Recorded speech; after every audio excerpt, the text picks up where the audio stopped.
Welcome to the You Empowered podcast with your host, Justine Jetty. If you want to unlock your potential and step into the most authentic, healthiest, and happiest version of you, then you're in the right place. Each week, we'll dive into practical, evidence-based strategies for your habits, mindset, and health so you can create a life and a body you love. Let's get into it. Welcome back to You Empowered. I didn't realize I didn't get to do an episode last week. Life's been pretty full on for me, but today onwards, you can expect a weekly podcast from me. So today I wanted to share 3 nutritional skills that have helped me to lose weight and keep it off. This is shifting out of plan following and rule following to embodying the transformation that you actually want. But before I get into those 3 nutritional skills, I want to start first by calling out the bullshit narrative around intuitive eating. You see, intuitive eating is a real thing, but it comes from having a deep understanding and experience that you build through nutritional understanding, skills, and awareness that you get through different life seasons and nervous system states. Majority of women who think that they're intuitively eating are not actually listening to their body. They're just following their cravings or reacting to stress and calling it intuition. Most of what women think as intuitive eating is actually a blood sugar crash or a dysregulated nervous system or a coping mechanism that you've repeated so many times that it feels familiar and safe. You cannot intuitively eat when you're unaware of the energy and nutrition in the food you're consuming and you're physiologically and emotionally out of sync. So, undereating protein and fiber, skipping meals or snacking all day, running on caffeine, or using food to soothe or numb from discomfort, that's not intuitive eating, that is reactivity.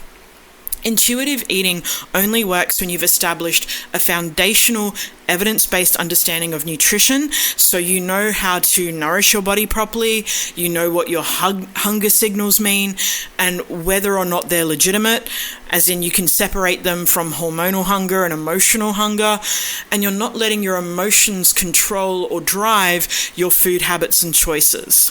So before you build trust with your body, you need to rebuild the connection that you've broken with it through years of skipping meals, restrictive dieting, or using food to numb. Until that happens, structure is not restrictive. It's important that you understand that. Structure is actually repair. So here are the 3 nutritional skills that you can start to build from today in order to build the foundation that precedes being able to actually intuitively eat. So the first skill is interoceptive awareness. So this is the ability to accurately sense and interpret the internal body signals like hunger, fullness, energy levels, tension, and satisfaction. Most women just have noise around here, not actual signals.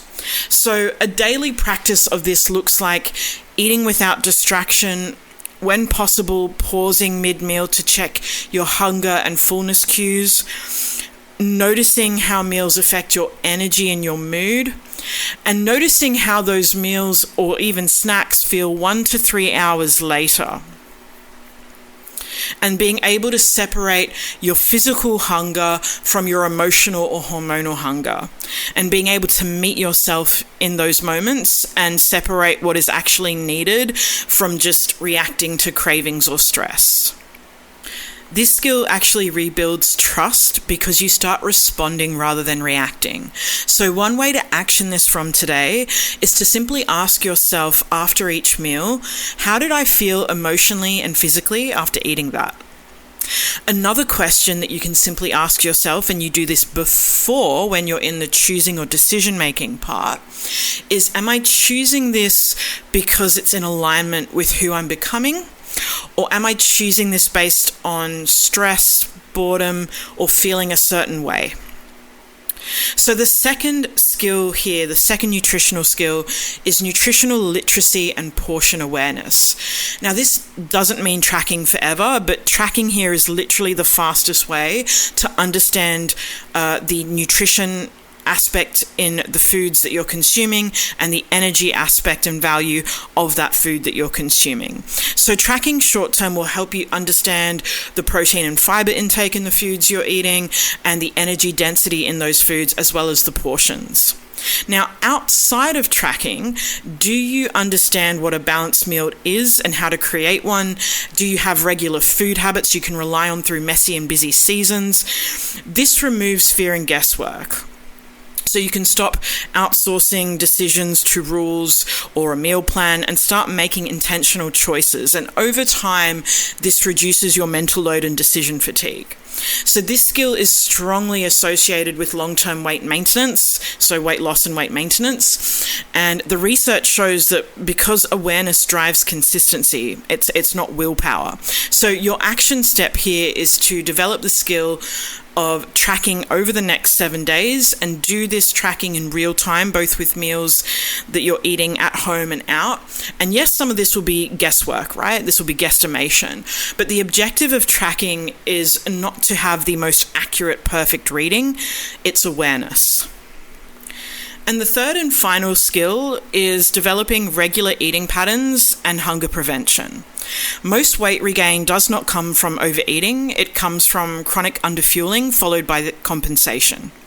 So women who maintain their weight long term tend to eat regular meals. They tend to prioritize protein earlier in the day around breakfast, and they avoid long gaps that drive reactive eating. They adjust their intake instead of swinging between different extremes, and this stabilizes their blood sugar, it reduces cravings, and it lowers the emotional load that comes around food. So when hunger is predictable and managed, food stops feeling urgent and obsessive.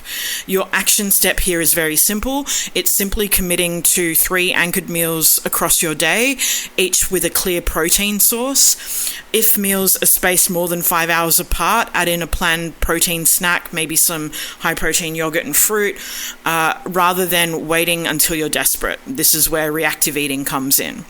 So the goal here isn't restriction, the goal is preventing the rebound that comes from running on empty.